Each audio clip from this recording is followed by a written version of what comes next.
क्या सफलता जिंदगी से बड़ी होती है? आपके होने से अगर दुनिया खूबसूरत है तो आप सक्सेसफुल हैं। आप हुआ करें कितने बड़े आदमी, आप कमा लें करोड़ों रुपए, आप कमा लें शक्ति, पर आपके होने से दुनिया बदबूदार हुई पड़ी है, हम्म। तो आप बेहद अनसक्सेसफुल आदमी हैं।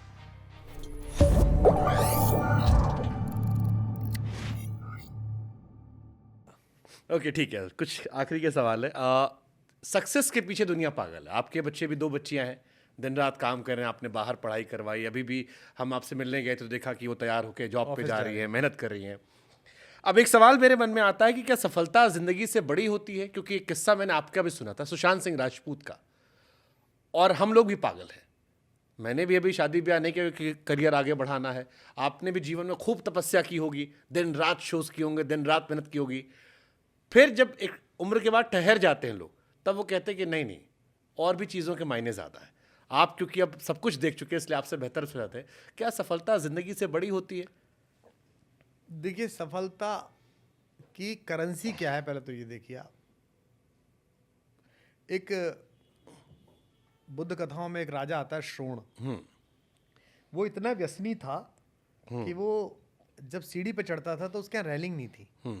निर्वस्त्र स्त्रियां, युवतियां, लड़कियां खड़ी की जाती थी, जिनके कंधे पर और शरीर पर हाथ रखते वो ऊपर चढ़ता था। बाद में वो बुद्ध का भक्त हो गया, तपस्या करने लगा। तो किसी ने बुद्ध से कहा कि श्रोण ने भोजन छोड़ दिया है। तो बुद्ध ने कहा ठीक है, बताते रहना। फिर किसी ने कहा कि अब उसने जल छोड़ दिया है। बुद्ध ने कहा बताते रहना। फिर आनंद ने आके कहा कि बुद्ध कि भगवान अब वो शायद एक रात का है, शरीर एकदम क्षीण हो गया है। तो बुद्ध उठ के उसकी कुटिया में गए। उसने उठने की कोशिश की, वो उठ नहीं पाया। तो बुद्ध ने कहा बैठे रहो श्रोण, तुम तो वीणा भी बजाते थे। तो उसने कहा हाँ, तथागत बजाता था।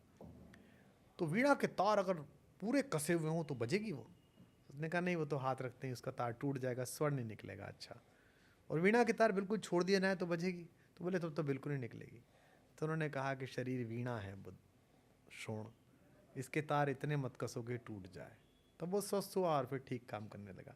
तो सक्सेस का मायना आपके लिए क्या है? मुझसे ये सवाल किसी ने अभी पूछा था। एक बच्चे ने पूछा, हवाई जहाज में 36 साल का लड़का था और 3,000 करोड़ की कंपनी का मालिक था। इंजीनियरिंग से 4 दोस्तों ने कंपनी शुरू करी, यहाँ पहुँचा। और वो मुझसे कहता है कि सर हम ये बनाते हैं, इजराइल भी हमारा सामान खरीदता है, हैवी मशीन्स बनाते हैं, आईआईटी से पढ़े हैं, सुदर्शन था आपकी तरह, बीवी बहुत सुंदर, गुड़गांव में बड़ा अच्छा पेंट हाउस है। और मुझसे कह रहा सर एक सवाल पूछूं? मैंने कहा बताइए। सर कई लोगों से पूछ चुका, इसका जवाब नहीं मिला, सक्सेस का मतलब क्या है, सफल होना किसे कहते हैं? अब ये कौन कह रहा है? 3,000 करोड़ का टर्नओवर है, उसमें 750 करोड़ उसके भी हैं, आईआईटी से पढ़े हैं, जम्मू के हैं, खूबसूरत सुदर्शन है, सब कुछ परिवार ठीक है। तो मैंने उसे एक पंक्ति का उत्तर दिया, वो रोने लगा। उसने कहा ऐसे तो मैंने सोचा ही नहीं था। आपके होने से अगर दुनिया खूबसूरत है तो आप सक्सेसफुल हैं। अब उसने मुझसे पूछा दुनिया? तो मैंने कहा वहाँ भर दुनिया, फ्लैट भर दुनिया, अपार्टमेंट भर दुनिया, कार्य के स्थान भर दुनिया, दुनिया भर दुनिया। आपके होने से दुनिया बदसूरत है तो आप अनसक्सेसफुल हैं। आप हुआ करें कितने बड़े आदमी, आप कमा लें करोड़ों रुपए, आप कमा लें शक्ति, पर आपके होने से दुनिया बदबूदार हुई पड़ी है, तो आप बेहद अनसक्सेसफुल आदमी हैं। और आप कुछ भी नहीं करते हैं, आप गुब्बारा बेचते हैं और शाम को आप 200 रुपये कमा के एक झोंपड़ी में अपने बच्चों के साथ रहते हैं। लेकिन आपके गुब्बारा भरने, फुलाने, बेचने के गाने से वो क्या बेचता था? वो कच्चा बादाम बेचने ही वाला था हाँ ना। हाँ हाँ हाँ। बाकी भी लोग बेच ही रहे थे मूंगफली, लेकिन उसने अपने कच्चा बादाम बेचने को अपनी जिंदगी बना रखा था। उसने उस रिदम को गढ़ा, उन शब्दों को याद किया, घंटी पर अपनी वो बजाया, चम्मच बजाई और कच्चा बादाम, वो जी रहा था उस पल को। भगवान ने उसे नवाजा, उसके होने से वो गली खूबसूरत थी। उसके होने से जिन बच्चों के हाथों में मूंगफली गई, उनके हाथ महक रहे थे, बेच तो वो भी मूंगफली रहा था। आपके होने से अगर दुनिया खूबसूरत है, मैं अगर एक कार्यक्रम करने गया हूं और उतनी देर वो 5,000 आदमी जो बैठे हैं बापू सभागार पटना में, या 1 लाख आदमी जो कोटा के मेले में बैठा है, उतनी देर तक अगर वो खुश है कि यार कुमार विश्वास आया, मजा आ गया, तो मैं सक्सेसफुल हूँ।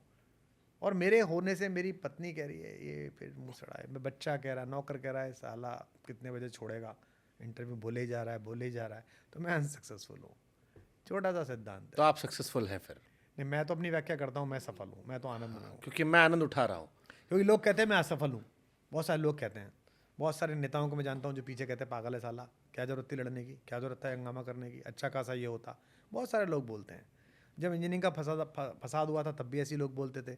जब नौकरी छोड़ी थी 2011 में चलती हुई इतनी अच्छी प्रोफेसरशिप, तब भी लोग बोलते थे पागल है, अनसक्सेसफुल आदमी है। अब भी बोलते हैं। हो सकता है उनके रेफरेंस फ्रेम में मैं अनसक्सेसफुल हूँ, ट्रू। लेकिन मैं अपने रेफरेंस फ्रेम में मानता हूँ कि मैं आनंद में हूँ और सक्सेसफुल में हूँ। भाई जीवन में सक्सेस का मतलब क्या होता है? आनंद बहना। मैं संगीत सुनता हूँ तो मैं रोने लगता हूँ। मैं बहुत देर तक भगवान का विग्रह देखता हूँ तो मैं आनंद में रोने लगता हूँ। मैं अपनी छत पर खड़े होकर बादल देखता हूँ तो मेरी आंखें भीग जाती हैं। मैं बच्चियों को प्रसन्न होते हुए, खुश होते हुए देखता हूँ तो मैं उनसे नज़रें बचा के अपने आंसू पोंछता हूँ। इसी का मतलब किसके हैं? आनंद के आंसू हैं। इसी का नाम तो सक्सेस है। प्रसन्न हूँ। जिनका जिक्र सबसे शुरू में हुआ, जिन बातों का जिक्र हुआ, उन बातों के बाद भी मैं खुद को सक्सेसफुल मानता हूँ कि हाँ मैंने वो अनुभव लिया। वरना मेरे मन में आज भी रह जाती है कि नहीं नहीं, बदल सकता है, बदल सकता है, हो सकता है, हो सकता है। अब मुझे लगता है कि नहीं नहीं, मनुष्य होना महत्वपूर्ण है। मानवता का पानी सड़ाया वही नालियों से निकल रहा है, वही टोंटियों से निकल रहा है। उसमें बेईमान नेता भी बन रहा है, बेईमान डॉक्टर भी बन रहा है, बेईमान इंजीनियर भी बन रहा है, और सांप्रदायिक कवि भी पैदा हो रहा है। अगर ये पूरा साफ हो गया तो फिर नेता भी अच्छा निकलेगा, डॉक्टर भी अच्छा निकलेगा, पत्रकार भी अच्छा निकलेगा, कवि भी अच्छा निकलेगा।